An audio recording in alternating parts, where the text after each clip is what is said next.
You're too slow. We'll eat without you. Those 7 words shattered 47 years of motherhood in an instant. Today, I'm going to tell you something I never thought I'd share.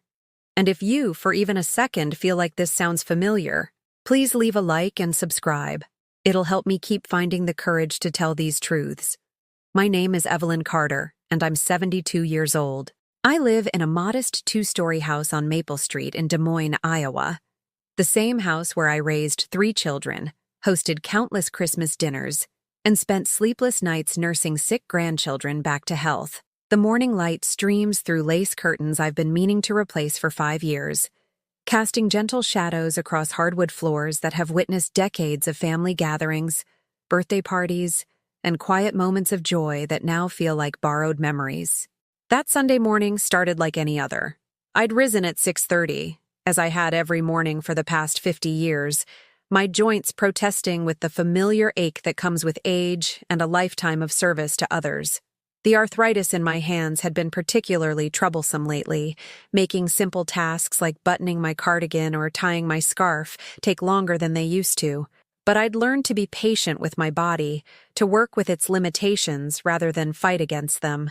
I was in the entryway, carefully adjusting my navy blue scarf, the one my late husband Robert had given me for our 35th anniversary, when I heard my son Brian's voice from the kitchen. He was talking to his wife Amy about their brunch plans, their voices carrying that casual excitement of people who had somewhere to go and someone waiting for them.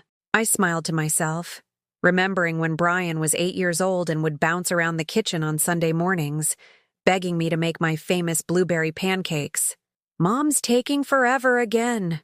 Amy's voice drifted from the kitchen, sharp with impatience. I could hear the jingle of car keys, the rustle of jackets being pulled on in haste. My fingers fumbled with the zipper of my winter coat, an old beige wool number that had seen better days but still kept me warm through Iowa's harsh winters.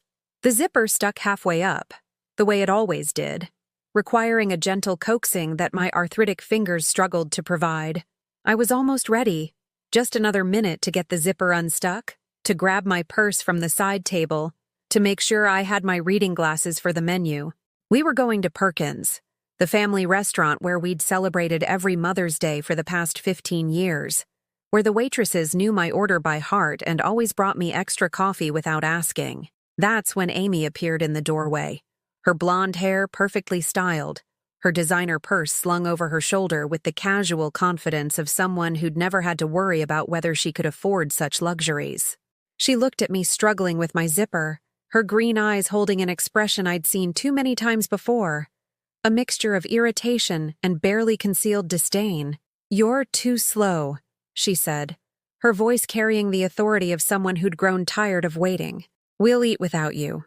The words hit me like a physical blow, stealing the breath from my lungs and leaving me standing frozen in my own entryway. I watched as she turned on her heel, her expensive boots clicking against the hardwood floor with decisive finality. I heard Brian call out from the driveway, "Come on, Mom, we're leaving." But he wasn't calling for me.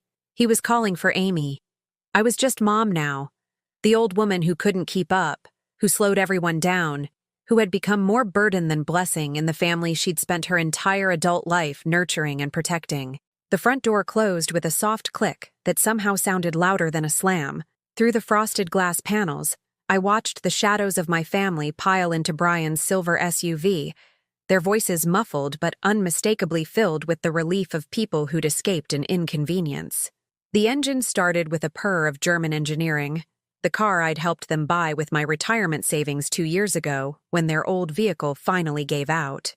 I stood there in the silence of my empty house, my winter coat half-zipped, my scarf askew, my purse still sitting on the side table next to a framed photo of all of us from last Christmas.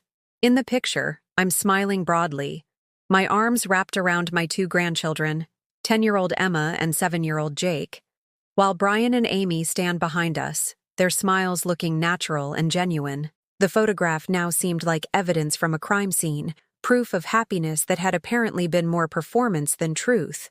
My legs felt suddenly unsteady, and I reached for the banister of the staircase for support.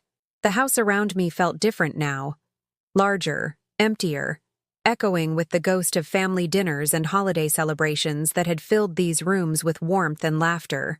But that warmth felt artificial now, like a heating system that had been providing comfort while slowly leaking dangerous gas. The kitchen still smelled of the cinnamon coffee cake I'd baked the night before, a recipe I'd perfected over decades of Sunday morning preparations.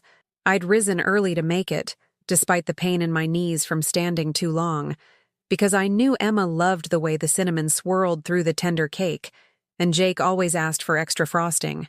The cake sat cooling on the counter, wrapped in the same checkered kitchen towel I'd used for 30 years, waiting for a family gathering that would now happen without the woman who'd spent hours preparing for it. I walked to the kitchen window and watched the empty driveway where my son's car had been parked just moments before. The November morning was crisp and clear, the kind of day that made everything look sharp and defined. Across the street, the Hendersons were loading their own car for what looked like a family outing, 3 generations moving together with the easy coordination of people who valued each other's presence. Mrs. Henderson caught sight of me through the window and waved with the cheerful enthusiasm of a neighbor who'd watched me raise my children and tend my garden for nearly 5 decades. I managed a weak wave in return, wondering if she could see the devastation written across my face, if she understood that the woman waving back was fundamentally different from the one who'd been watering her roses just yesterday morning. I turned away from the window and faced my kitchen, the heart of our home where I'd prepared thousands of meals, packed countless lunches, and served as the unofficial counselor for every family crisis that had ever walked through our front door. The breakfast table was set for 5, with the good china I'd inherited from my mother and saved for special occasions. Each place setting represented a person I'd expected to share this morning with, each empty chair now a monument to my miscalculation of my own importance in their lives. The silence in the house was different from the peaceful quiet I'd grown accustomed to since Robert's passing 3 years ago. This was the silence of abandonment, of being deliberately excluded from the tribe I'd spent my entire adult life serving and protecting. It was the sound of realizing that love, at least in my family, had become conditional, dependent on my ability to keep up, to remain convenient, to never slow down the pace of their increasingly busy lives. I sat down at the kitchen table, my arthritic fingers tracing the familiar grain of the oak wood that Brian had helped his father refinish when he was 16. That had been a good weekend. 3 generations working together, Robert teaching his son the patience required for quality craftsmanship, while I brought them lemonade and sandwiches cut into triangles the way Brian preferred them. Now that same son had driven away without a backward glance, leaving his mother to eat Sunday brunch alone for the first time in decades. As I sat alone at that kitchen table, memories began flooding back like water through a broken dam. Each recollection carried the weight of a sacrifice I'd made willingly, lovingly, without ever expecting recognition, and certainly never imagining they'd lead to this moment of abandonment. I walked to the old cedar chest in my bedroom, the one Robert had built for our 5th wedding anniversary. My hands, still trembling from the morning's shock, fumbled with the brass latch that had grown stiff over the years. Inside, beneath layers of tissue paper that smelled faintly of lavender sachets, I found what I was looking for: a manila envelope thick with bank statements, receipts, and handwritten notes I'd kept meticulously over the decades. The first document made my chest tighten, a withdrawal slip from 1998, 26 years ago, $15,000. I remembered that day with painful clarity. Brian had called from his apartment in Chicago, his voice shaking with panic. He and Amy had found their dream house, he'd said, but the seller wanted to close quickly, and their pre-approved loan had fallen through at the last minute due to some technicality with Amy's credit score. "Mom, I know it's a lot to ask," Brian had said, his words rushing together the way they did when he was nervous. "But if we don't get this deposit in by Friday, we'll lose the house. Amy's already picked out paint colors for the nursery. We can pay you back within 6 months, I promise." I'd driven to the bank that very afternoon, withdrawing money from the account Robert and I had been building for our retirement travels. We'd planned to visit Ireland, the country where his grandparents had been born, and I'd been setting aside $50 from every paycheck for 3 years to make that dream a reality. The bank teller, a young woman named Jessica, who'd known me since she was a child, had looked concerned when I requested such a large withdrawal. "Everything okay, Mrs. Carter?" she'd asked, her voice gentle with genuine concern. "Everything's perfect," I'd lied, forcing a smile. My son's buying his first home. 6 months had stretched into a year, then 2, then somehow the loan had simply become a gift that was never mentioned again. When I'd finally gathered the courage to ask about repayment during a Christmas dinner, Amy had actually laughed, and said, "Oh, Evelyn, that was so long ago. Besides, isn't that what grandparents are for?" The next document was a medical bill from 2003, stamped "paid in full" in red ink. Amy's emergency appendectomy, performed at Des Moines Methodist Hospital during a time when their insurance had lapsed due to Brian's job transition. $8,000 for the surgery, plus another $3,000 for the hospital stay. I'd paid it without hesitation, using money from Robert's life insurance policy that I'd been saving for the roof repairs our house desperately needed. That winter, buckets caught rainwater in our bedroom during every storm. Robert would joke that we were camping indoors, but I could see the worry in his eyes as he watched water stains spread across our ceiling like dark bruises. We lived with that leaking roof for 2 more years, until I could save enough to fix it properly. I kept digging through the envelope, each document a chapter in the story of my invisible generosity. There was the receipt for Emma's piano, a beautiful Yamaha upright that cost $4,000. Amy had mentioned during a family barbecue that Emma was showing real musical talent. But lessons were so expensive, and quality instruments were even worse. "I wish we could afford to nurture her gift," Amy had sighed dramatically, her hand resting on her pregnant belly. She was carrying Jake at the time. But with the new baby coming and Brian's hours being cut at the office, I'd gone shopping the very next week, telling the music store owner that I wanted the best piano they had for a gifted child. When it was delivered to Brian and Amy's house, I'd claimed it was an early birthday present for Emma, though her birthday wasn't for another 4 months.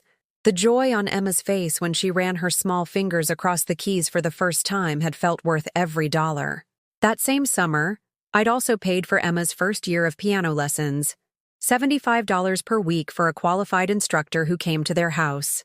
When Amy mentioned that the lessons were such a financial strain, I'd quietly arranged to pay the teacher directly, asking her to simply tell Amy that she'd received a scholarship for promising students.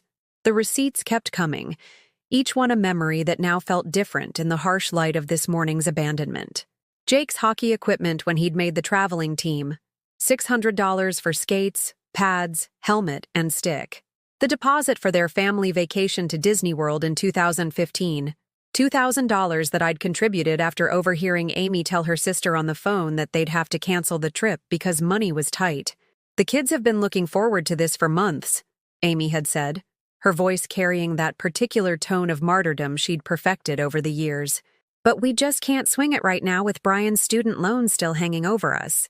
I'd called their travel agent the next day, pretending to be Amy, and adding an additional payment to their account. When they'd excitedly announced at dinner that somehow their payment plan had worked out and they could afford the trip. After all, I'd smiled and congratulated them, never mentioning my contribution. But it wasn't just the large expenses that told the story of my invisible support. There were grocery receipts from countless weeks when I'd accidentally bought too much food and brought bags of groceries to their house, claiming I didn't want anything to go to waste.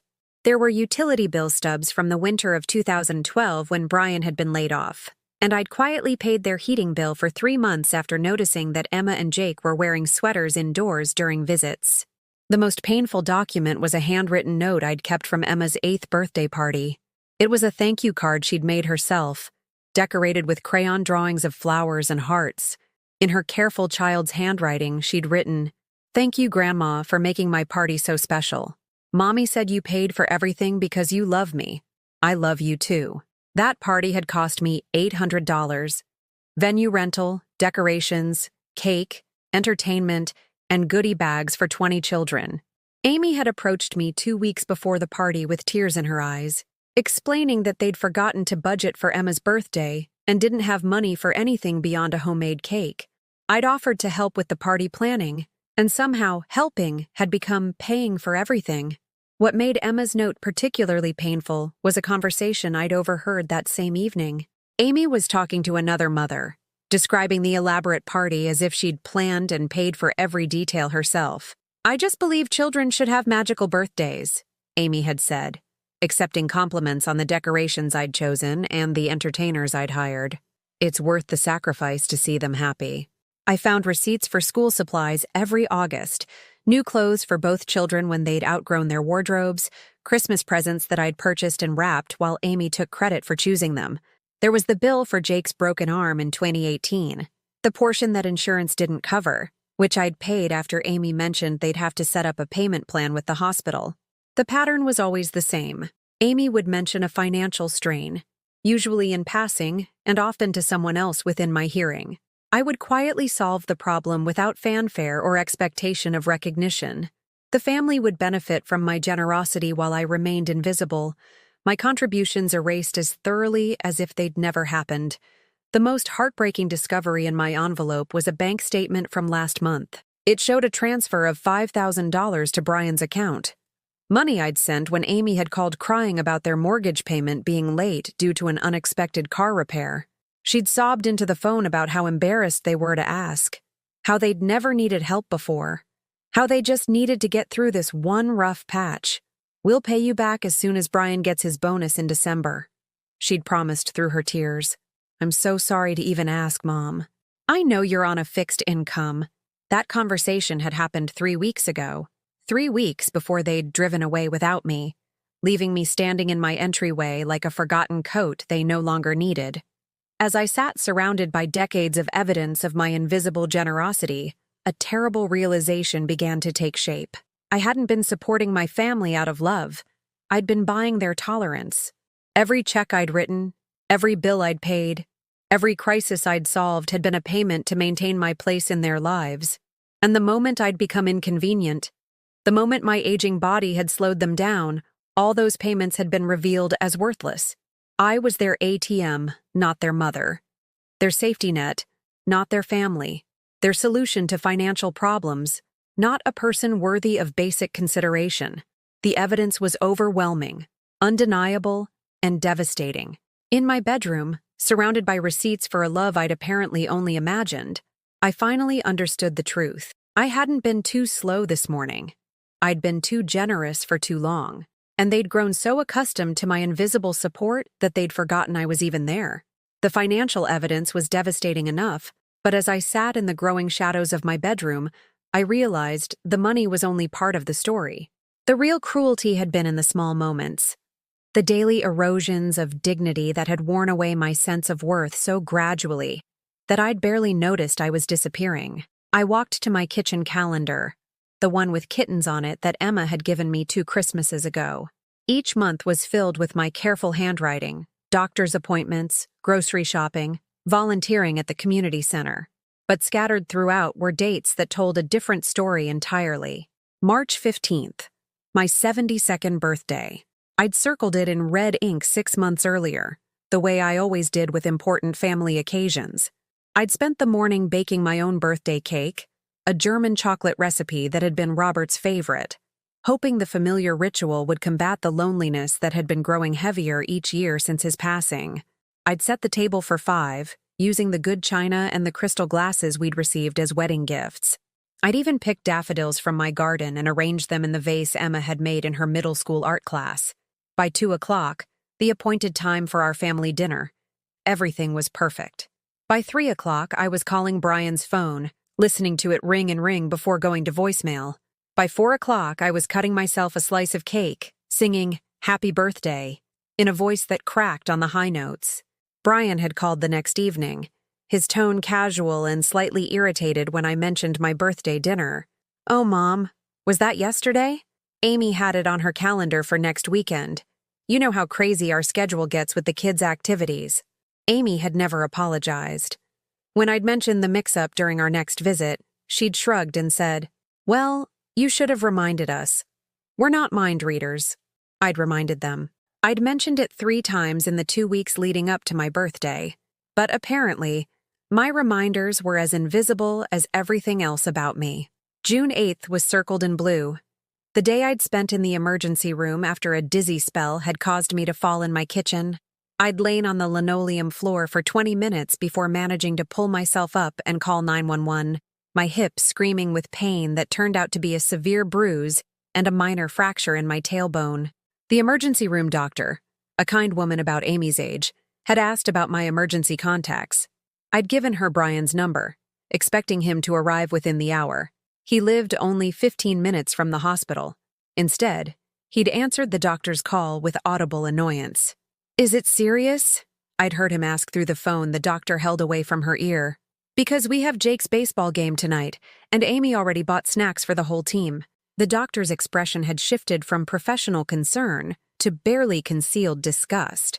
She'd told Brian that his mother had suffered a fall and required observation, and that someone should come to drive me home since I shouldn't be alone for the next 24 hours. "Can't she take an Uber?" Brian had asked.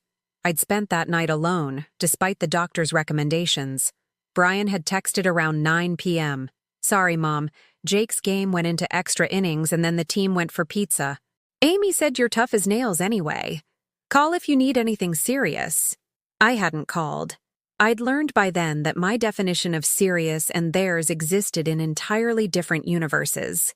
August 23rd, marked in green ink as the day I'd volunteered to babysit both children for an entire weekend, while Brian and Amy attended her college friend's wedding in Minneapolis.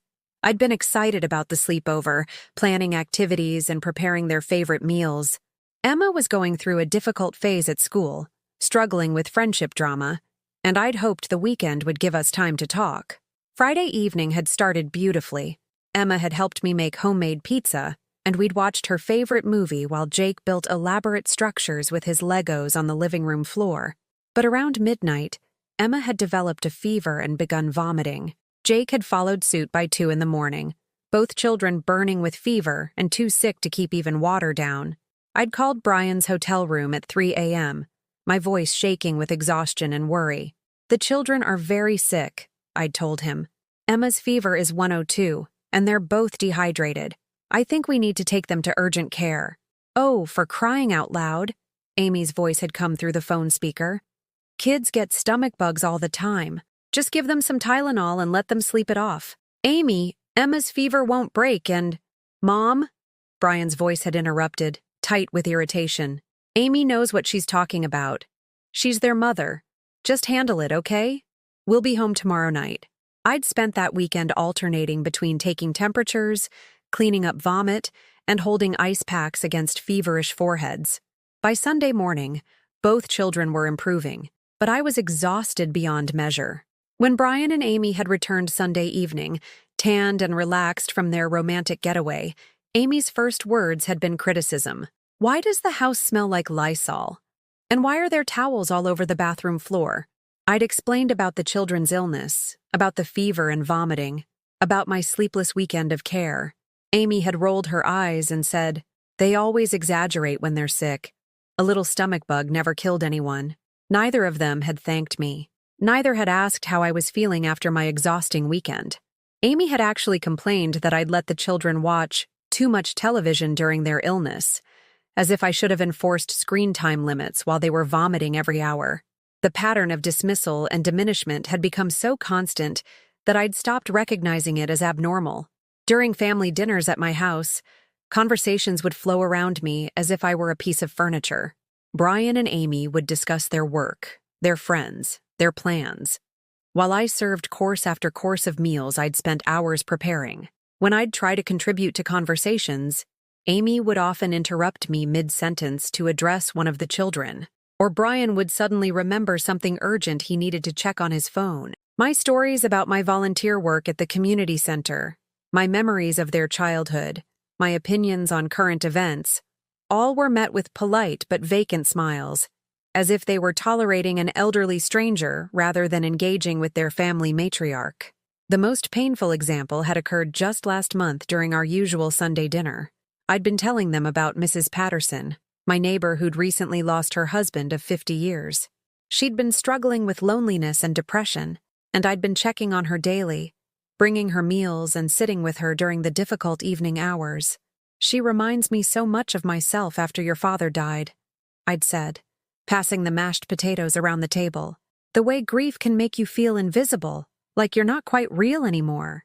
Amy had chosen that exact moment to launch into a detailed discussion with Brian about their upcoming kitchen renovation, completely ignoring my comment about grief and invisibility. Their conversation had continued for 15 minutes. Paint colors, cabinet styles, contractor quotes, while I sat at the head of my own table, feeling exactly like the invisible woman I'd just described. The children had been my only source of genuine connection, but even that had been systematically undermined. Emma and Jake would run to hug me when they arrived for visits, full of stories about school and friends and their latest interests. But Amy had developed a habit of immediately redirecting their attention. "Don't monopolize Grandma's time," she'd say, pulling them away from me after barely a minute of conversation. "She's not as young as she used to be, and too much excitement isn't good for her." Or, "Grandma doesn't really understand modern children's interests. Why don't you go play in the other room?" Or, "Lower your voices, kids. Grandma's hearing isn't what it once was." My hearing was fine. My energy levels were adequate.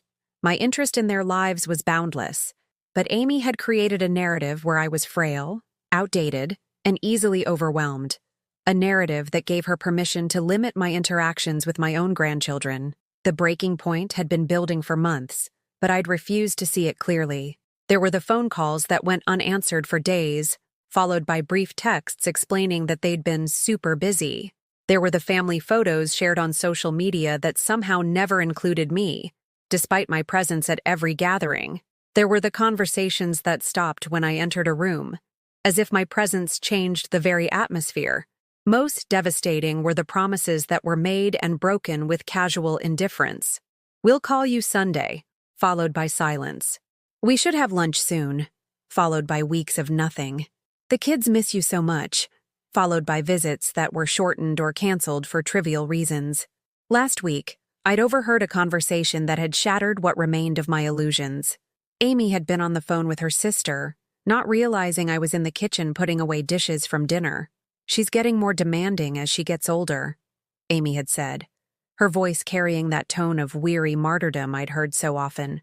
"Always wanting to spend time with the kids, always calling to check in, always having some crisis that needs our attention. It's exhausting. Maybe it's time to set some boundaries," her sister had suggested. "Oh, we have. We've learned to just manage her expectations. Keep visits short. Don't make too many promises about future plans. She's lonely, but that's not really our problem to solve, you know?" Standing in my kitchen, holding the dish towel that Emma had given me for Mother's Day, I'd finally understood. I wasn't too slow. I was too present, too loving, too available, too generous. And they'd grown tired of managing my expectations for basic human consideration. Was I used? The question echoed in my mind as I sat in my empty house, surrounded by evidence of a love that had never been reciprocated. Not just financially, but emotionally, spiritually, fundamentally. Yes, I had been used, but worse than that, I had been erased. One small indignity at a time, one forgotten birthday at a time, one interrupted conversation at a time, until I'd become a ghost in my own family. And this morning they'd finally stopped pretending I was even there. The silence in my house stretched through Sunday afternoon and into the evening. No apologetic phone calls, no texts asking if I was okay, no acknowledgement that they'd abandoned a 72-year-old woman without transportation, leaving her standing in her own entryway like an unwanted package. Around 6 o'clock, as the November darkness settled over Des Moines, I made a decision that surprised even myself. Instead of calling them, instead of being the one to bridge the gap they'd created, I turned off my phone. For the first time in decades, I chose silence over pursuit. Monday morning brought the first test of this new resolve. My phone, once I'd turned it back on, showed 3 missed calls from Amy and 2 text messages. But these weren't apologies. They were demands disguised as emergencies. "Mom, need you to pick up Emma from school today. Her carpool fell through and I have a client meeting that ran late." The timestamp showed she'd sent this at 11:47 p.m. on Sunday, apparently expecting me to check messages in the middle of the night. The second message, sent at 7:15 a.m. "Also, Jake has soccer practice at 4. Can you handle both?" Let me know ASAP. No mention of yesterday's abandonment. No acknowledgement of leaving me behind. Just immediate assumptions about my availability, as if I existed solely to solve their logistical problems. I stared at the messages for a long time, my coffee growing cold in the ceramic mug Emma had painted for me at summer camp 3 years ago. The mug featured a lopsided heart and the words, "World's Best Grandma," in purple paint that had started to fade from countless washings. Emma had been so proud when she'd given it to me, explaining that she'd chosen purple because it was fancy, and I was fancy like a queen. The memory made my chest ache, but it also crystallized something important. My love for Emma and Jake was real and pure. It was their parents who'd corrupted that relationship, who'd transformed me from grandmother into unpaid servant. I set down the mug and typed my response. I won't be available today. No explanation. No alternative suggestions. No elaborate apology for failing to meet their expectations. Just a simple statement of unavailability. I hit send before I could change my mind. The phone rang within 2 minutes. Mom? Amy's voice carried that sharp edge of panic she reserved for moments when her carefully orchestrated schedule faced disruption. What do you mean you're not available? I already told Emma's teacher you were picking her up. I mean exactly what I said, Amy. I'm not available. But why? Are you sick? Do you have a doctor's appointment? The question revealed everything about how they viewed my life. In Amy's world, I could only be unavailable due to illness or medical necessity. The possibility that I might have my own plans, my own priorities, my own right to refuse their requests had apparently never occurred to her. I'm not sick, I said, surprised by how calm my voice sounded. I simply have other things to do today. The silence stretched between us, filled with Amy's obvious confusion. This wasn't how our conversations usually went.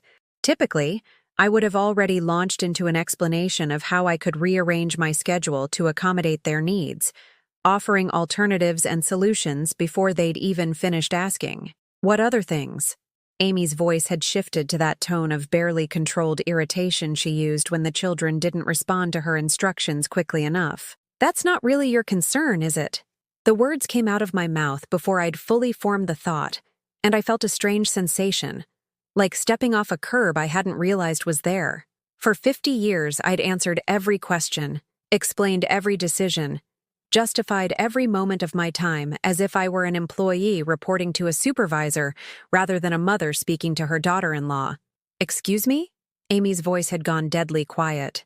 I said that's not your concern. I'm a grown woman, Amy. I don't need to provide you with a detailed itinerary of my day in order to decline a request. A request?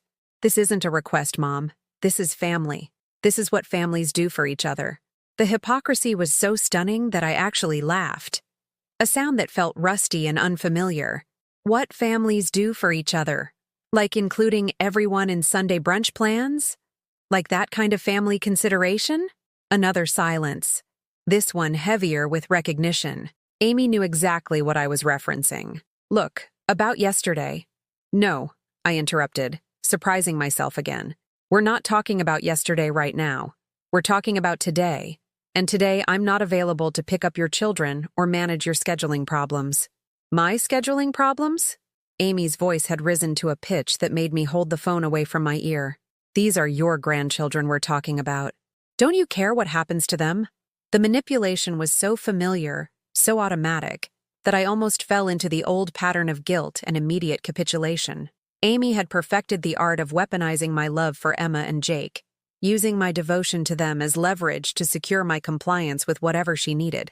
But something had shifted in me overnight. Maybe it was the image of myself standing alone in that entryway, or the weight of all those receipts and bank statements, or simply the accumulated exhaustion of 72 years of putting everyone else's needs before my own. Of course I care about Emma and Jake, I said, my voice steady despite the trembling in my hands. I care about them enough to hope they learn that other people have value beyond their usefulness. I care about them enough to hope they never treat anyone the way you've been treating me.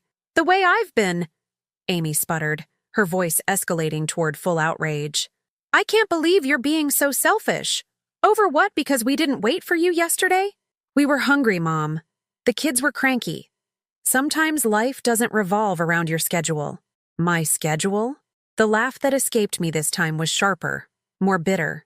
Amy, when in the past 20 years has anything ever revolved around my schedule? When has anyone in this family ever adjusted their plans to accommodate mine? The question hung in the air between us, and I could almost hear Amy's mind working, searching for examples that didn't exist. "You're being ridiculous," she said finally, her voice carrying that dismissive tone I'd heard so many times before. "This is exactly what I was telling my sister about. You're getting too demanding as you get older. It's not attractive, Mom. Too demanding." There it was again, the crime of expecting basic consideration. The sin of believing I deserved to be treated like a human being rather than a resource to be managed. "Then I suppose you'll need to find other arrangements for your children," I said, my voice surprisingly calm given the way my heart was pounding. "Good luck with that." I hung up before she could respond, my hands shaking as I set the phone on the kitchen counter. In 72 years of life, I'd never hung up on anyone. I'd been raised to believe that hanging up was rude, that good people didn't end conversations that way, that family members especially deserved the courtesy of proper goodbyes. But Amy had forfeited the right to courtesy years ago, and I was just now realizing it. The phone rang again immediately, then again, then a third time. I watched it vibrate against the granite countertop, the countertop I'd paid to have installed when Brian had mentioned that Amy found the old laminate embarrassing when her friends visited. After the fourth call, the ringing stopped, but the text messages began. "Brian, Mom, Amy says you're refusing to help with the kids. What's going on?" "Amy, this is incredibly selfish behavior. Emma is going to be stranded at school." "Brian, please call me. We need to talk about this." "Amy, I cannot believe you're punishing the children because of some imaginary slight." That last message made something cold and hard crystallize in my chest. Imaginary slight. The abandonment that had shattered my Sunday morning, the dismissal that had left me standing alone in my own home, was being reframed as a product of my imagination, my oversensitivity, my unreasonable expectations. This was how it had always worked, I realized. Whenever I'd expressed hurt or disappointment over the years, the response had never been apology or acknowledgement. Instead, my feelings were minimized, dismissed, reframed as evidence of my own failings. I was too sensitive, too demanding, too needy, too old to understand how modern families functioned. Never once had anyone considered that maybe, just maybe, I was responding appropriately to genuinely inappropriate treatment. I looked around my kitchen, at the evidence of decades spent serving this family. The cookie jar shaped like a cow that Amy had admired during a visit, which I'd searched 3 different stores to find and surprise her with. The expensive coffee maker I'd bought because Brian had mentioned that their morning routine was so much better with quality coffee. The children's artwork covering my refrigerator, displayed with the pride of a grandmother who treasured every crayon scribble. This room had been the heart of my service to them, the place where I'd prepared countless meals, packed innumerable lunches, and provided endless comfort to whoever needed it. But it had never been a place where I'd received comfort in return, where my needs had been prioritized, where my feelings had been given the same weight as everyone else's. Around 2 o'clock, a car pulled into my driveway. Through the kitchen window, I watched Brian climb out of his silver SUV, the one I'd helped him buy, and walk toward my front door with the determined stride of a man accustomed to resolving problems through the application of reasonable authority. The doorbell rang twice before I answered, taking my time to smooth my cardigan and check my reflection in the hall mirror. I looked older than I felt, but there was something different in my eyes. A clarity that hadn't been there yesterday morning. "Hi, Mom." Brian's smile was carefully constructed, designed to convey patient understanding mixed with gentle correction. It was the same expression he'd worn as a teenager when he'd needed to ask for money or permission, the smile that said he knew exactly how to handle me. "Hello, Brian." I didn't step aside to let him in, didn't offer coffee or cookies, didn't immediately launch into the hostess routine that had become as automatic as breathing. Instead, I stood in my doorway and waited. The silence stretched long enough for his confident smile to falter. "Can I come in? I think we need to talk." "About what?" "About this morning. About Amy's phone call. About whatever's going on with you lately." whatever's going on with me, as if my behavior was the problem, as if my sudden reluctance to serve as their unpaid childcare service represented some kind of medical or psychological crisis that needed addressing. "What's going on with me," I said, my voice level and calm, "is that I'm finally seeing clearly." Brian's expression shifted to one of practiced concern, the look he probably used with difficult clients who needed careful management. "Mom, Amy says you hung up on her. That's not like you." "You're right," I agreed. "It's not like me, but maybe it should be." And in that moment, standing in my own doorway, refusing to automatically grant my son access to my home and my compliance, I felt something I hadn't experienced in decades. I felt powerful. Brian stood on my doorstep for another long moment, clearly expecting me to crumble under his patient, reasonable gaze. When I didn't move aside or invite him in, something shifted in his expression, a flicker of confusion that told me he'd never actually encountered resistance from his mother before. "Mom, can we please talk inside? The neighbors might hear us." The neighbors. Always the appearance of family harmony, even when that harmony was built on my invisible suffering. I almost smiled at how predictable it was. "If you're concerned about the neighbors, you should probably lower your voice," I said calmly. "But I'm perfectly comfortable having this conversation right here."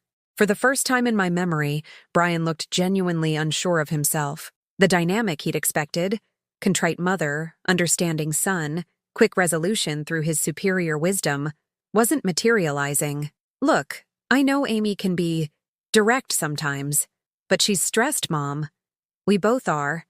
Jake's been having trouble in school, Emma's going through that preteen phase, and my work has been insane. We need your support right now, not whatever this is." Whatever this is. My refusal to be taken for granted had become a nameless thing, a temporary aberration that would surely pass once I remembered my proper role in their lives. "What you need," I said, surprised by the steadiness in my voice, "is to figure out how to manage your own children and your own schedule without assuming I'll always be available to solve your problems." Brian's face flushed, the same way it had when he was 12 and I'd refused to do his science project for him. "That's not fair, Mom. You love spending time with Emma and Jake. You've always said they're the light of your life. They are. But being their grandmother doesn't make me your employee." The word hung between us in the crisp November air. Employee. It was exactly what I'd become, though none of us had ever acknowledged it explicitly.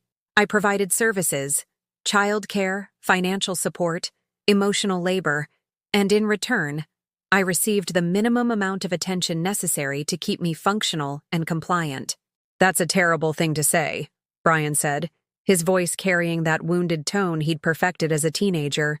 "We're family. Family helps each other." "You're right, Brian. Family does help each other. When did you last help me?" The question seemed to physically stagger him.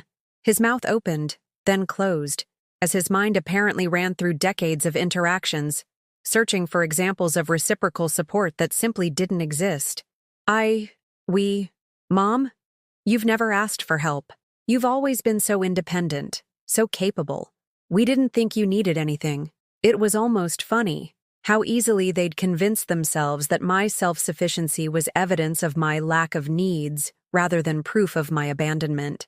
Because I'd never complained about eating dinner alone 7 nights a week, they'd assumed I preferred solitude. Because I'd never asked them to help with my household repairs or medical appointments, they'd assumed I didn't want assistance. "I shouldn't have to ask my own family to include me," I said quietly. "I shouldn't have to beg for basic consideration. Is this about yesterday? Because if it is, you're being completely unreasonable. We waited as long as we could. You waited 5 minutes, Brian. 5 minutes for a woman who spent 18 years making sure you were never kept waiting for anything." The flush on his face deepened. "That's different. I was a kid then, and I'm an old woman now. Apparently, that means I deserve less consideration, not more." We stood there in my doorway, mother and son, staring at each other across a chasm that had been widening for years, but was only now visible to both of us. I could see the exact moment when Brian realized this wasn't going to be resolved with a few minutes of patient explanation and a patronizing hug.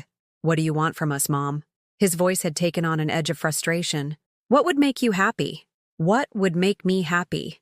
As if happiness were some exotic condition that required special accommodation, rather than the basic human right to be treated with dignity by the people you'd sacrificed everything to love.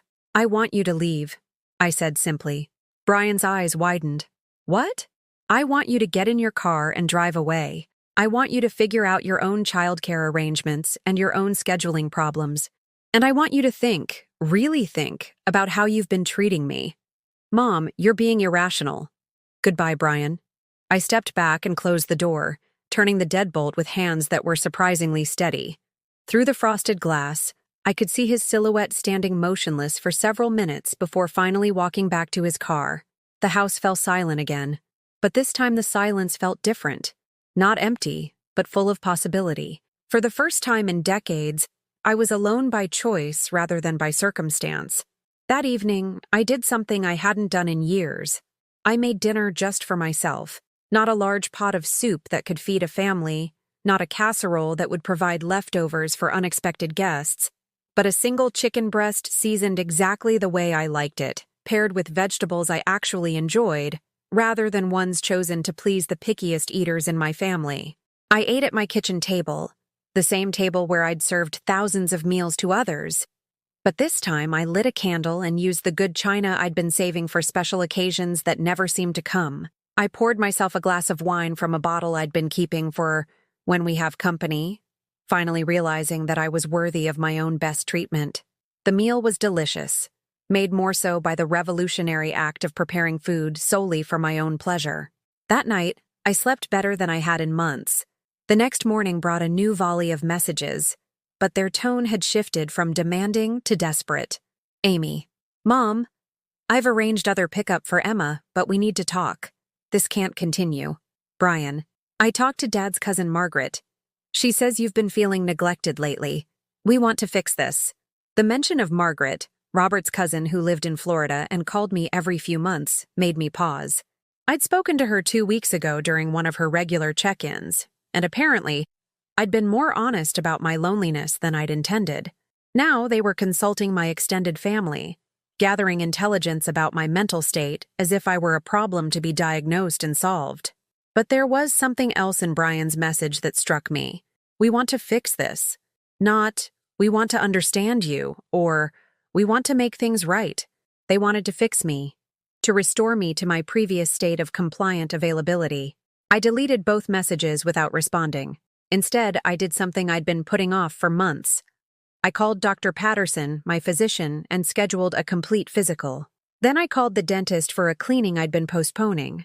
I made an appointment with an accountant to review my finances and discuss my retirement planning. For years, I'd deferred my own medical care, telling myself I was too busy, or that my needs could wait. But the truth was, I'd been so focused on maintaining my availability for my family's emergencies that I'd treated my own health as dispensable. The accountant's office was in a quiet building downtown, and Mr. Harrison was a kind man in his 60s who reminded me a little of Robert. He listened without judgment as I explained my situation, the years of financial gifts that had depleted my savings, the monthly contributions I'd been making to Brian's household, the ways my own security had been compromised by my generosity. Mrs. Carter, he said gently, you're not in a dire situation, but you need to stop the outflow immediately if you want to maintain your independence as you age. Independence. I'd thought I was being loving, supportive, generous. I hadn't realized I was actually buying my way out of independence, trading my future security for their present convenience. What would you recommend? I asked. First, close any joint accounts or automatic transfers. Second, put your remaining assets into instruments that require your exclusive permission to access. Third, consider what you actually need to live comfortably, and protect that amount as non-negotiable. That afternoon, I drove to the bank, the same bank where I'd withdrawn thousands of dollars over the years to solve my family's financial crises. But this time, I was there to protect myself, not to rescue someone else.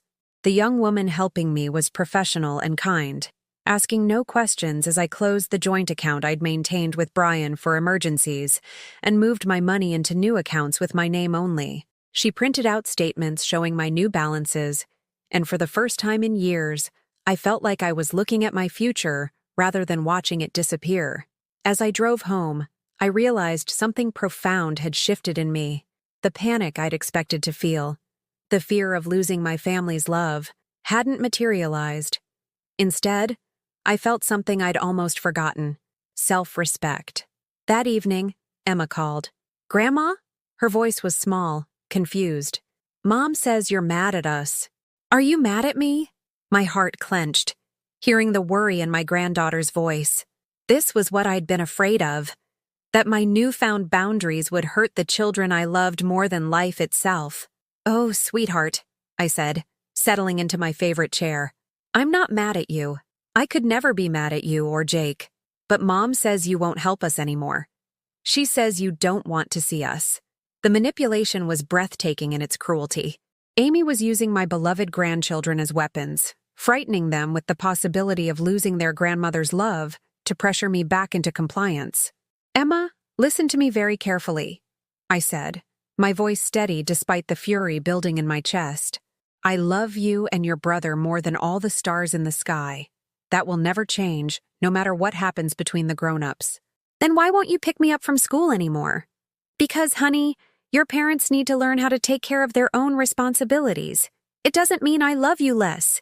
It means I'm teaching them to be better parents." There was a long pause.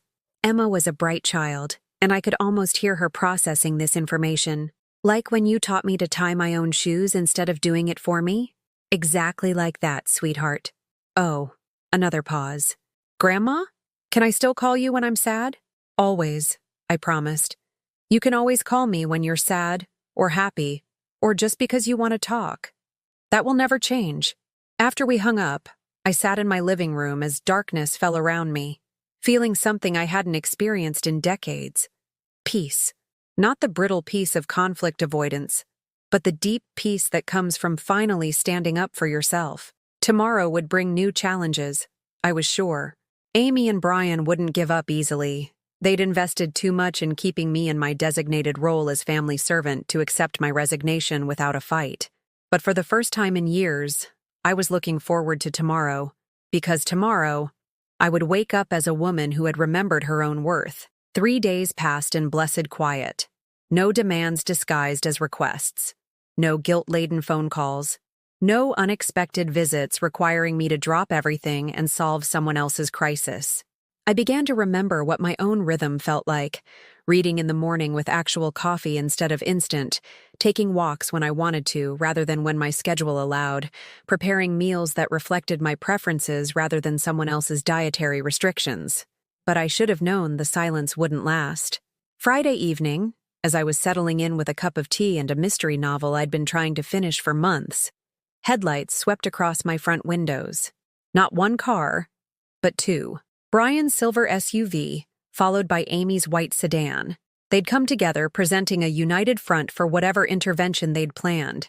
I remained seated in my living room, book open in my lap, as they knocked on my front door. The sound was insistent but controlled.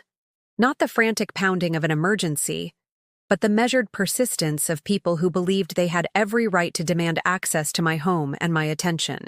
After several minutes, I heard Amy's voice through the door. "Mom, we know you're in there. Your car is in the driveway and the lights are on.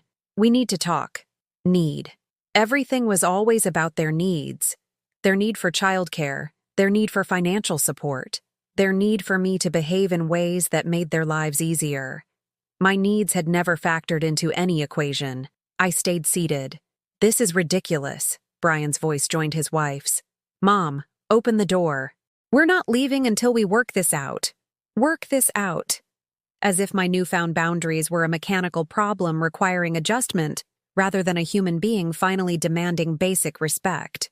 The knocking resumed, more forceful this time.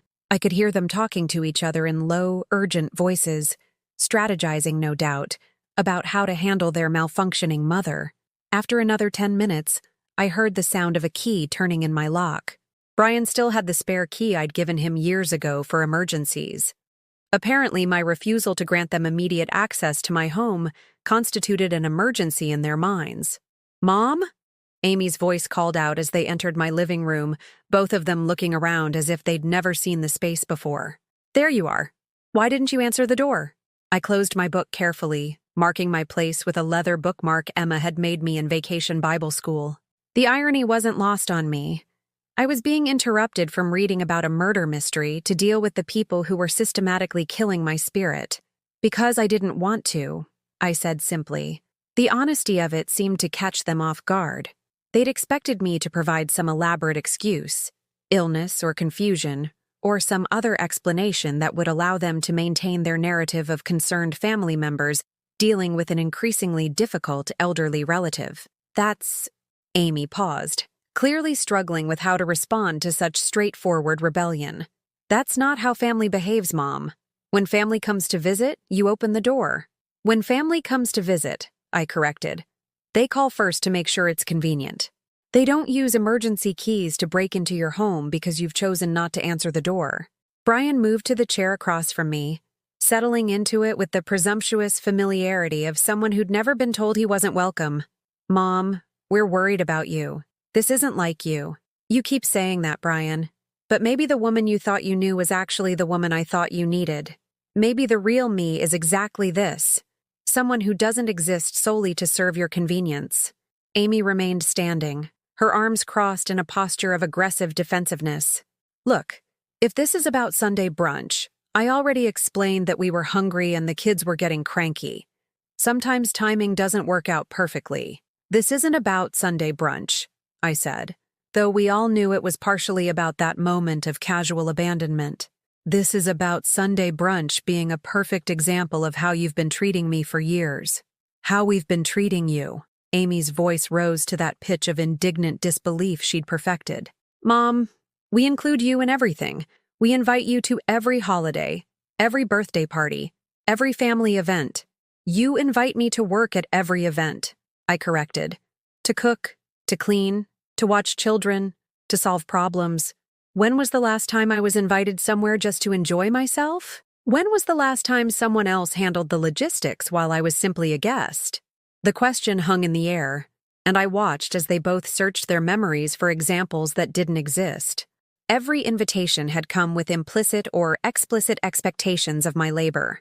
Every gathering had been an opportunity for me to demonstrate my usefulness rather than simply enjoy my family's company.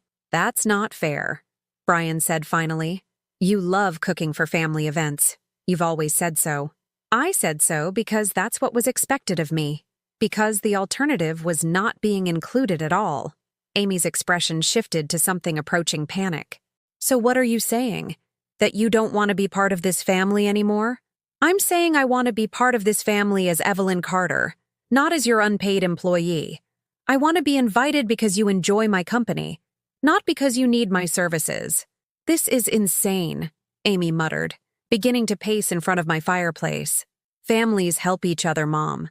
That's what love is. Showing up when people need you. You're right, Amy. That is what love is. When did you last show up when I needed you? The question stopped her pacing mid-step. What do you mean? When I was in the emergency room in June. When I had the flu last winter and couldn't get to the grocery store for a week.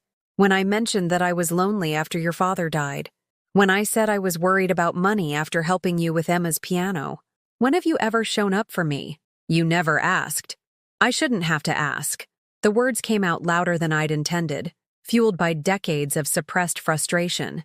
You shouldn't have to ask your family to include you in brunch plans. You shouldn't have to ask your children to call when you're sick. You shouldn't have to ask the people who claim to love you to notice when you're struggling. The living room fell silent, except for the ticking of the mantel clock Robert had inherited from his father. Both Brian and Amy stared at me as if I'd suddenly begun speaking a foreign language. Mom, Brian said carefully, we had no idea you felt this way. Because you never asked. In 25 years of marriage to your son, Amy, have you ever asked me how I was feeling? Not how I was handling some crisis or whether I was available to help with something, but simply how I was feeling. Amy's mouth opened and closed without producing sound. And you, Brian, I continued, turning to my son, when you call me, what do we talk about? Do you ask about my interests, my health, my concerns? Or do you tell me about your problems, and ask what I can do to help solve them. We talk about lots of things, Brian said weakly. Name one conversation we've had in the past year that wasn't about your needs or your family's needs. Another silence, this one stretching long enough to become uncomfortable for all of us. This is emotional blackmail, Amy said suddenly, her voice sharp with desperation. You're punishing us for not being perfect, for not reading your mind about what you needed. I'm not punishing anyone, I said calmly. I'm simply no longer available to be taken for granted. Fine. Amy's composure finally cracked completely. You want to know the truth? Yes, we've relied on you. Yes, we've expected you to help when we needed it. But that's because you made yourself indispensable. You trained us to depend on you, and now you're angry that we did. The accusation hit like a physical blow, partially because it contained a grain of uncomfortable truth. I had made myself indispensable, had bought my place in their lives through relentless service and financial support. But what Amy couldn't see, refused to see, was that I'd done so because the alternative was invisibility. You're right, I said quietly. I did train you to depend on me, because I was terrified that if I wasn't useful, I wouldn't be wanted at all. The admission seemed to deflate some of Amy's anger. That's not true, Mom. Isn't it? When was the last time you spent time with me when you didn't need something? When was the last time you called just to chat, or visited just because you missed me? Neither of them answered. The truth is, I continued, I've been so afraid of losing you that I've lost myself. I've become a service provider instead of a person, and you've become comfortable with that arrangement because it's convenient. Brian stood up suddenly, his face flushed with frustration. So what do you want us to do, Mom? Apologize for accepting your help? Feel guilty for letting you be generous? I want you to see me, I said simply. I want you to consider my feelings before you make plans that affect me. I want you to ask instead of assume. I want you to offer help instead of just accepting it. And if we can't do that? Amy's voice was cold now, the pretense of family warmth completely abandoned. If we can't meet your new standards for how we should treat you? The question was clearly meant as a threat, a final attempt to force me back into compliance through fear of abandonment. But something strange happened as I considered my answer. Instead of panic, I felt relief. Then I suppose you'll have to learn to manage without me, I said. Amy's eyes narrowed. You'd really cut off your own family? Your own grandchildren? I'm not cutting anyone off. I'm simply no longer available to be exploited. If that means you choose not to have a relationship with me, that will be your choice, not mine. Brian sank back into his chair, looking older than his 47 years. Mom, we don't want to lose you, but we don't know how to have a relationship with you if things can't be the way they've always been. The confession was heartbreaking in its honesty. My son literally didn't know how to relate to me as a person rather than as a resource. Our entire relationship had been built on my utility, and without that foundation, he was genuinely lost. Then you'll have to learn, I said gently, just like I'm learning how to exist without constantly trying to earn your love. Amy grabbed her purse from where she'd set it on my coffee table, her movements sharp with anger. This is ridiculous. Brian, we're leaving. When she comes to her senses and realizes she's cutting off her nose to spite her face, maybe then we can have a rational conversation. But Brian didn't immediately stand. He sat in my living room chair, looking around the space where he'd spent his childhood, his eyes taking in details as if he were seeing them for the first time. I remember when you used to read to me in this room, he said quietly. Every night before bed, you'd sit in that chair, and I'd curl up on the floor next to you. I remember too, I said softly. You were a good mother, Mom. You are a good mother. Thank you, Brian. But being a good mother doesn't mean sacrificing myself completely. It means teaching my children to value themselves and others appropriately. He nodded slowly, though I wasn't sure he fully understood. Can we try to figure this out? Not tonight, but maybe eventually? Of course we can, I said, when you're ready to see me as a person instead of a problem to be managed. Amy was already at the front door, her impatience radiating through the house. Brian, are you coming or not? Brian stood looking uncertain for the first time in our conversation. I love you, Mom. I love you too, sweetheart. That's why this is so important. After they left, I sat in my living room as the house settled back into quiet around me. The confrontation had been every bit as difficult as I'd expected, but something profound had shifted during our conversation. For the first time in decades, I had told my complete truth to my family, and I was still here, still whole, still worthy of love, even if they couldn't see it yet. The weeks following the confrontation passed like pages in a book I'd never had time to read before. For the first time in decades, my days belonged entirely to me, and I discovered something remarkable. I actually enjoyed my own company. The silence in my house, which had once felt like evidence of abandonment, now felt like sanctuary. I could hear myself think without the constant background noise of other people's needs demanding immediate attention. I could make decisions: what to eat, when to sleep, how to spend my afternoons, based on my own preferences rather than someone else's schedule. I started small. On a crisp December morning, I drove to the farmer's market downtown, something I'd always wanted to do but had never found time for between managing everyone else's crises. The vendors greeted me with the kind of genuine warmth I'd forgotten existed, conversations that weren't transactional, smiles that didn't require anything from me in return. I bought ingredients for meals I'd never made before, exotic vegetables whose names I had to ask twice to remember.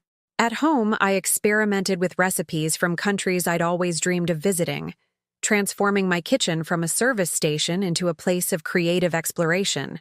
The butternut squash soup with coconut milk and curry that I made on a snowy Tuesday was a revelation, complex, warming, entirely unlike anything I'd ever prepared for family dinners where Amy would inevitably request something simple for the kids. I ate it by candlelight at my dining room table, savoring not just the flavors but the revolutionary act of preparing food solely for my own pleasure. I discovered that I loved documentaries about ancient civilizations, something I'd never known because the television had always been tuned to whatever the grandchildren wanted to watch or whatever sports Brian was following. I spent entire afternoons learning about the engineering marvels of Rome and the artistic achievements of Renaissance Florence, my mind hungry for knowledge I'd never had time to pursue. But the most profound change came when I started writing in a journal Robert had given me for Christmas the year before he died. It had beautiful leather binding and cream-colored pages that had remained blank because I'd never felt I had anything important enough to record. Now, I filled those pages with thoughts and observations, dreams I'd deferred, memories I wanted to preserve for myself rather than anyone else. One entry, written on a particularly clear January morning, surprised me with its honesty. Today I realized I don't know who I am when I'm not needed. For 72 years I've defined myself by my usefulness to others: daughter, wife, mother, grandmother, volunteer, helper.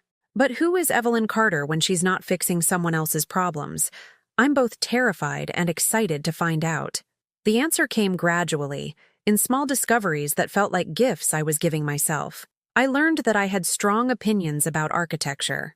I preferred Frank Lloyd Wright's organic integration with nature over the stark modernism that Brian and Amy admired. I discovered that I loved classical music, particularly Vivaldi's violin concertos, which I played while reading in the afternoons. I found out that I was actually quite good at watercolor painting, something I'd attempted briefly in my 30s before Brian's school activities and Robert's work demands had consumed all my free time. I enrolled in a painting class at the community center where I met women my age who were also rediscovering themselves after decades of service to others. Martha, a widow of 5 years, had started learning Italian after her husband's death. I always wanted to go to Tuscany, she told me over coffee after our third painting session. Harold said it was too expensive, too complicated, too late in life to start traveling abroad. After he died, I realized I'd been asking permission from someone who was never going to say yes. Her words resonated deeply. How many times had I sought approval for dreams from people who had no investment in my happiness? How many aspirations had I abandoned because they inconvenienced others or didn't fit into their vision of who I should be? Sarah, another classmate, had gone back to college at 68 to finish the degree she'd abandoned when her first child was born. "My kids thought I was crazy," she said, mixing colors on her palette with the concentration of a master artist. "They kept asking what I was going to do with a literature degree at my age. I told them I was going to do exactly what I want with it, read beautiful books and discuss them with people who love them as much as I do. These women became my first real friends in decades, not people who needed things from me, not relationships built on obligation or shared responsibilities, but genuine connections based on mutual interest and respect. We started meeting for lunch every Friday, sharing stories of our awakening independence and supporting each other's late-blooming dreams. It was Martha who suggested I might enjoy traveling, something I'd dismissed as impossible on my fixed income. But when I actually calculated my expenses, now that I wasn't subsidizing Brian's family or constantly preparing elaborate meals for ungrateful guests, I discovered I had more financial freedom than I'd realized. "Where would you go?" Sarah asked one Friday afternoon. "If you could go anywhere in the world." The answer came without hesitation: Ireland. Robert and I always planned to visit his family's homeland, but there was always some reason to postpone it. The kids needed something, money was tight, work schedules were difficult. "So go," Martha said simply. "What's stopping you now?" What was stopping me? Nothing except habit. The ingrained belief that I needed permission from others to live my own life, but those others had forfeited their right to influence my decisions when they'd demonstrated so clearly that my happiness wasn't a priority for them. That weekend, I researched tours of Ireland, not group tours designed for seniors who needed constant guidance, but independent travel packages that would allow me to explore at my own pace.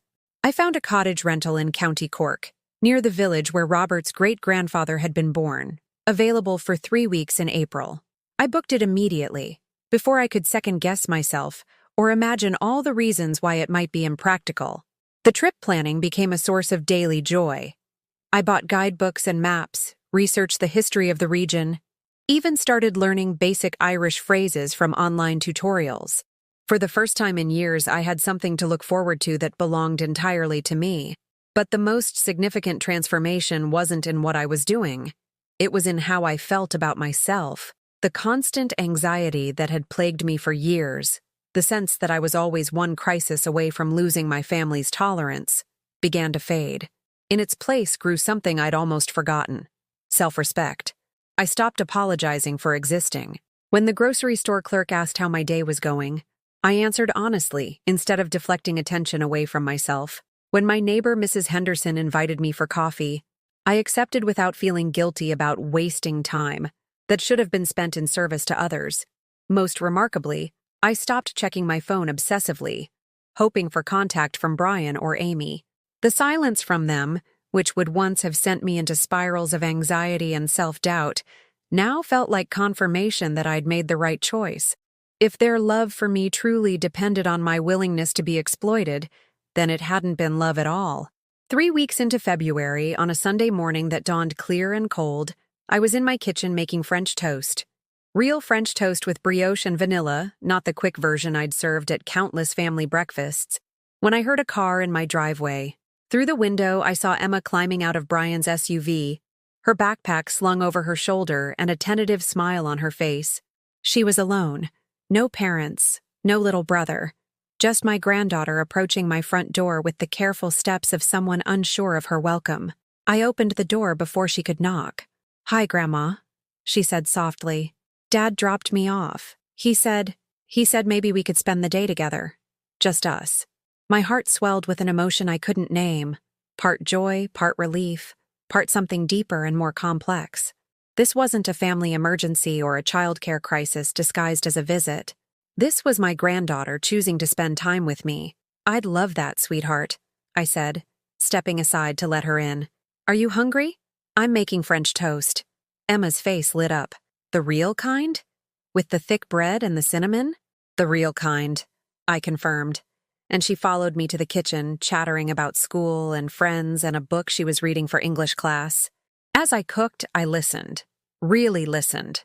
To her voice, her concerns, her excitement about things that mattered to her 11-year-old world.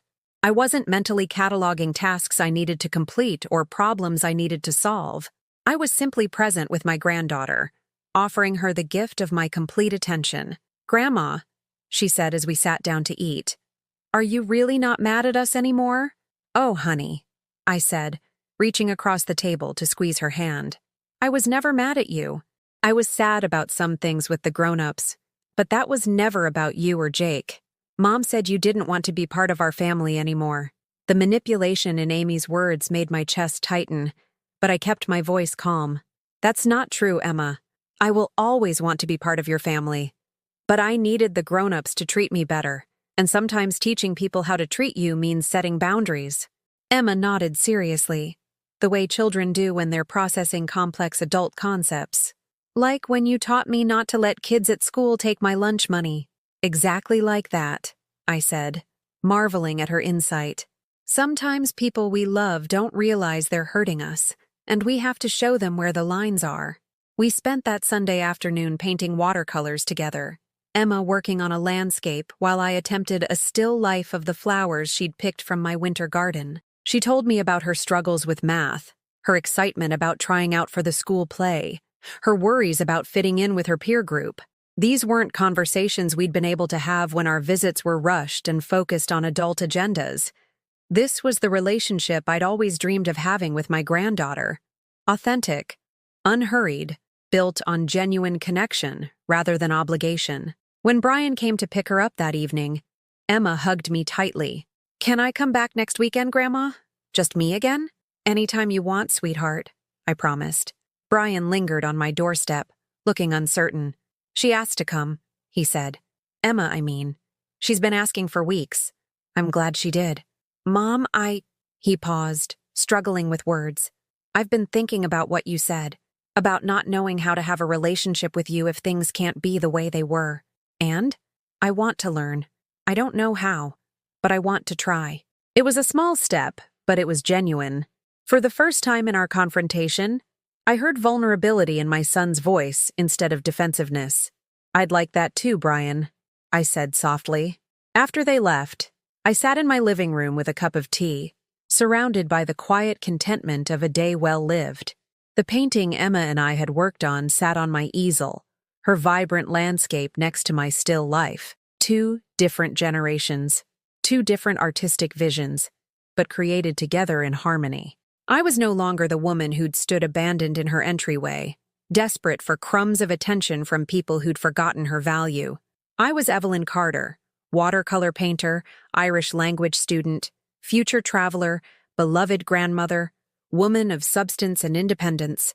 I was, finally, enough. 6 months later, I stood in the rolling green hills of County Cork, Ireland, watching the morning mist rise from fields that had witnessed centuries of human stories.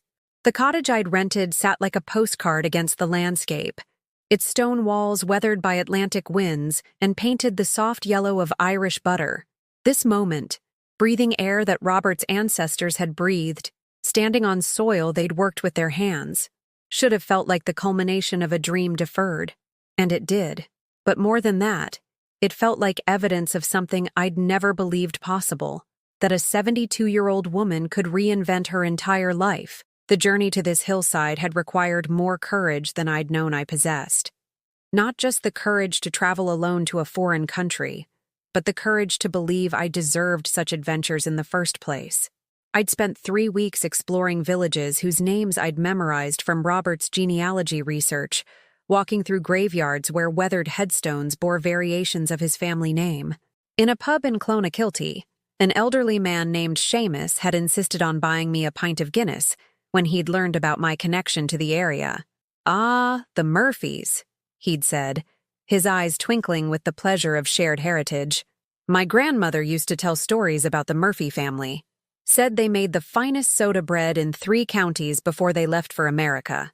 That evening, surrounded by strangers who'd welcomed me like family, I'd felt something I'd been searching for my entire adult life, the sense of belonging somewhere not because of what I could provide, but simply because of who I was. The trip had given me more than just passport stamps and photographs. It had given me proof that I was capable of creating joy for myself, that I could navigate challenges and solve problems and make discoveries without anyone else's guidance or approval. Now, as I prepared to return home to Des Moines, I carried that proof with me like a talisman against any future doubts about my worth. The airport in Dublin was bustling with travelers, and as I waited for my boarding call, I found myself thinking about the house that waited for me. No longer a shrine to my service to others, but a sanctuary I'd created for myself. I'd redecorated while planning for Ireland, choosing colors and furniture that pleased me rather than accommodating everyone else's tastes. The living room walls were now a warm sage green that complemented the afternoon light, and I'd hung my own watercolor paintings where family photos used to create pressure to maintain impossible standards of harmony. The flight home gave me hours to process the transformation that had occurred not just during my trip, but throughout the entire year since that devastating Sunday morning when Amy had told me I was too slow. The woman returning to Iowa was fundamentally different from the one who'd left, not because of geography, but because of perspective. Back in Des Moines, my house welcomed me with the quiet comfort of a space that truly belonged to me. The mail had been collected by Mrs. Henderson, who'd also watered my plants and left a note saying she was eager to hear about my adventures. Even my neighbor relationships had changed. They were now based on mutual consideration rather than my desperate need to be needed. Among the accumulated mail was a card addressed in Emma's careful handwriting. Inside, she'd drawn a picture of an airplane flying over green hills, with a message that made my chest tight with emotion.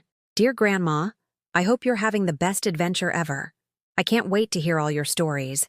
I've been practicing my watercolors so we can paint together when you get back. Love, Emma. P.S. I told Mom and Dad that I want to go to Ireland someday too, just like you." There was also a letter from Brian, written on his office letterhead, but in handwriting I recognized from childhood thank you notes. "Mom, I know you're probably seeing this after you get back from your trip, but I wanted you to know that Emma talks about you every day. Not about what you do for us, but about who you are. Your paintings, your stories about the farmer's market, your plans to learn Irish. She's proud of you in a way that makes me realize I haven't been proud of you properly. Not because you weren't worthy of pride, but because I'd forgotten to see you as a person separate from what you provided for our family. I'm sorry for that. I'm sorry for a lot of things. When you're ready, I'd like to have a conversation about how we can do better. Not how you can meet our expectations, but how we can deserve your love. Brian." The letter represented something I'd thought impossible. My son seeing me as a complete human being rather than a collection of useful functions. It wasn't a complete transformation. Decades of patterns don't disappear overnight, but it was genuine recognition and the beginning of something healthier. Amy had not written, and I found I didn't care. Her approval was no longer necessary for my happiness or self-worth. If she chose to maintain her resentment rather than examine her behavior, that was her loss, not mine. 2 weeks after my return, Emma arrived for one of our regular Saturday visits, a tradition that had developed naturally, without negotiation or parental intervention. She'd grown taller in my absence, and her enthusiasm for our shared activities had deepened rather than diminished. "Grandma, tell me about the castle you visited," she said, settling into the kitchen chair that had become hers during our weekly painting sessions. As I described the ruins of Blarney Castle, the legend of the Blarney Stone, and the gardens where I'd spent an entire afternoon reading poetry, I watched Emma's face light up with the kind of genuine interest that had nothing to do with obligation. She asked thoughtful questions, made connections to books she'd read, and shared her own dreams of travel and adventure. "When I'm older," she said, mixing blue and green on her palette, "I want to go to Ireland too. Not because you went, but because it sounds like a place where stories live. A place where stories live." At 11 years old, Emma had articulated something profound about the hunger for meaning and beauty that I'd only recently learned to acknowledge in myself. During that visit, Brian arrived early to pick her up, carrying coffee from the bakery downtown and asking if we had time to sit together. The three of us spent an hour at my kitchen table, 3 generations sharing stories without crisis or urgency driving the conversation. "Mom," Brian said as they prepared to leave, "would you be interested in having dinner next week? Just the 3 of us, me, you, and Emma. Amy's going to her book club and Jake has a sleepover. I thought maybe we could try having a conversation like the one we just had." The invitation was tentative but genuine, free of the manipulation or assumption that had characterized our interactions for so many years. He was asking, not demanding, proposing, not presuming. I'd like that. I said, and meant it. That evening, after they'd gone, I sat in my living room with a cup of tea and the photo album from my Ireland trip. Each picture told the story of a woman who'd reclaimed her right to joy, who'd proven to herself that 72 was not too late for new adventures or self-discovery. But the most powerful image wasn't one I'd captured with my camera.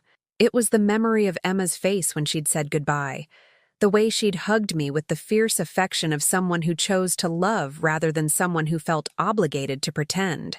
That was the real victory. Not the battles I'd won with Amy, or the independence I'd claimed, or even the beautiful trip I'd taken. The victory was in the authentic relationships that had become possible once I'd stopped buying my place in other people's lives and started insisting on being valued for who I truly was. Spring turned to summer, and my new life took on rhythms that felt as natural as breathing. Emma and I maintained our Saturday tradition, sometimes painting, sometimes walking through the botanical gardens, sometimes simply talking about books we'd read or dreams we were nurturing. Brian joined us occasionally, learning to relate to both his mother and his daughter without the pressure of managing crises or meeting expectations. Jake, who'd been more peripheral to the family drama, began calling me directly when he wanted to share news about school or ask questions about homework. These conversations were brief but precious, the easy connection between grandmother and grandson that should have existed all along. Amy remained distant, cordial, but cool during the few occasions when family logistics required our interaction. I'd learned to accept this without grief or guilt. Some relationships can be healed with communication and effort. Others reveal themselves to have been fundamentally transactional from the beginning. In late August, as I was preparing for a watercolor workshop in Chicago, another adventure that would have been impossible during my previous life of constant availability, Emma made an observation that took my breath away. "Grandma," she said, looking up from the painting she was working on, "you seem happier now than you used to be." "Do I?" "Yeah. Before you always seemed like you were worried about something, or trying to make everyone else feel better. Now you seem like you're comfortable in your own skin." Comfortable in my own skin. At 73 years old, I'd finally learned to inhabit my life rather than simply survive it. As autumn arrived again, a full year since that transformative Sunday morning, I found myself thinking about the woman who'd stood abandoned in her entryway, desperate for the crumbs of affection from people who'd taken her love for granted. That woman felt like someone I'd known long ago, someone I remembered with compassion but no longer needed to be. The lesson I'd learned wasn't complicated, but it had required every day of my 73 years to understand. Love that requires you to diminish yourself isn't love at all. It's exploitation wearing the mask of affection. True love, the kind worth having, the kind worth giving, honors the full humanity of everyone involved. I'd spent decades believing that my worth depended on my usefulness, that love was something I had to earn through endless service and sacrifice. But the deepest truth I'd discovered was simpler and more revolutionary. I was worthy of love simply because I existed, simply because I was a human being with feelings and dreams, and the right to be treated with dignity. That Sunday morning when Amy had said I was too slow, she'd been wrong about everything except the timing. I wasn't too slow for brunch, but I had been too slow to recognize my own value. And once I finally caught up with that truth, everything else became possible. The woman who fed everyone else for decades had finally learned to nourish herself, and in doing so, she'd discovered that the most radical act of love isn't always giving. Sometimes it's teaching others that you're worth receiving from, too. Have you ever found yourself in a situation where your kindness was taken for granted? Where your love was treated as an obligation rather than a gift? Do you know someone who's forgotten their own worth in the endless cycle of serving others? Share your story in the comments below. If this message resonated with you, please leave a like and subscribe to this channel. Sometimes the most important stories are the ones that remind us we're not alone in our struggles, and that it's never too late to reclaim the respect we deserve.